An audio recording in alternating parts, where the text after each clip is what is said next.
নমস্কার। আরও একটি নতুন রেসিপির সাথে তানিয়াস রান্নাঘরে আপনাদের স্বাগত জানাই।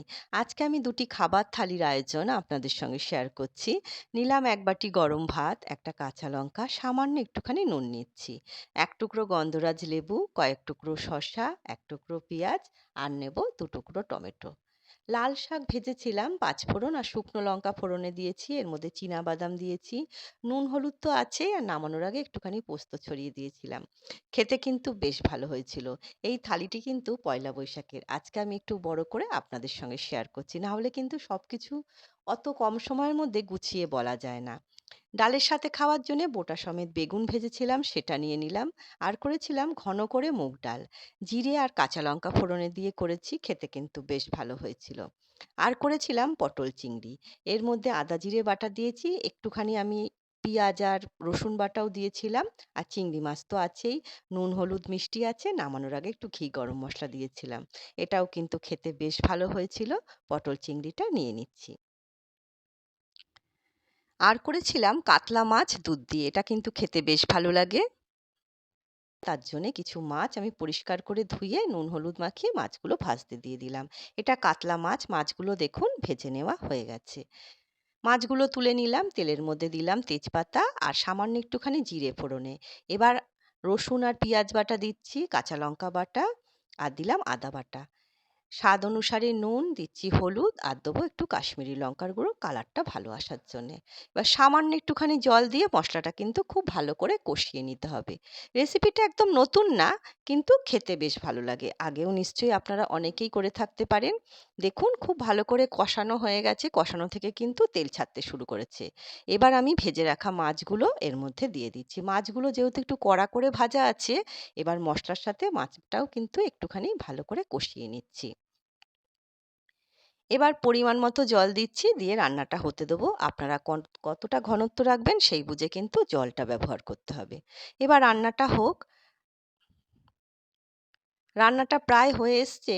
আমি হাফ বাটিরও অনেকটা কম কিন্তু একটুখানি কাঁচা দুধ দিলাম। এটা কিন্তু নরমাল টেম্পারেচারে রাখা দুধ। দুধটা দেওয়ার সময় কিন্তু গ্যাসের ফ্লেমটা বন্ধও করে দিতে পারেন বা একদম লোতে করে দিতে হবে। দুধটা দিয়ে আরেকটুখানি ফুটিয়ে নিলাম। নামানোর আগে দিচ্ছি একটু গরম মসলা। তাহলেই কিন্তু দুধ কাতলা তৈরি হয়ে যাবে।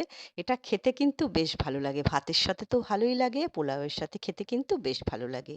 অবশ্যই রেসিপিটা একবার ট্রাই করে দেখবেন। আশা করছি আপনাদের নিশ্চয়ই ভালো লাগবে। দুধ কাতলাটা নিয়ে নিচ্ছি।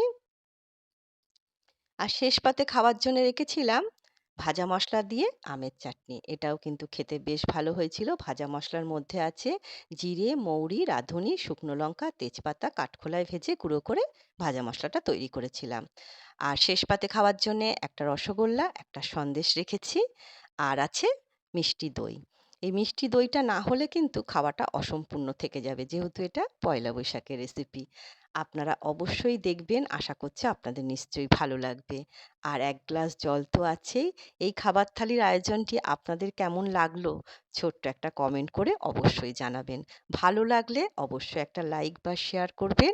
আর দ্বিতীয় থালিটিতে আছে ১ বাটি গরম ভাত, নিচ্ছি একটা কাঁচা লঙ্কা, সামান্য একটুখানি নুন আর নিচ্ছি ২ টুকরো শসা। করেছিলাম উচ্ছে ভাজা, সেটা নিয়ে নিচ্ছি। আর করেছিলাম মাছের তেলের বড়া। এর মধ্যে কিছুই দেওয়া হয়নি। নুন, হলুদ, একদম চিরি করে লঙ্কা কুচিয়ে দিয়েছি। চালের গুঁড়ো দিয়ে মেখে বড়াটা তৈরি করে নিয়েছি। আর করেছিলাম কাতলা মাছের ঝাল। সর্ষে পোস্ত বাটা দিয়ে ঝালটা করেছি। কাঁচা লঙ্কা বাটাও দিয়েছি আর কাঁচা লঙ্কা চিড়েও দিয়েছি। একটু ঝাল, ঝাল করে করা হয়েছে। খেতে কিন্তু বেশ ভালো হয়েছিল। সেটা নিয়ে নিলাম। আর শেষ পাতে খাওয়ার জন্যে আছে আমের চাটনি। এর মধ্যে আজকে ভাজা মসলা দিইনি, সর্ষে ফোড়নে দিয়ে করেছি। এটাও কিন্তু খেতে বেশ ভালো হয়েছিল। আর চাটনির সাথে খাওয়ার জন্য আছে পাঁপড় ভাজা আর ১ গ্লাস জল তো আছেই। ২ টি থালির আয়োজন আপনাদের কেমন লাগলো? ছোট্ট একটা কমেন্ট করে অবশ্যই জানাবেন। আজ তবে এই পর্যন্তই। দেখা হবে পরের একটি নতুন রেসিপির সাথে। সবাই সুস্থ থাকবেন, ভালো থাকবেন।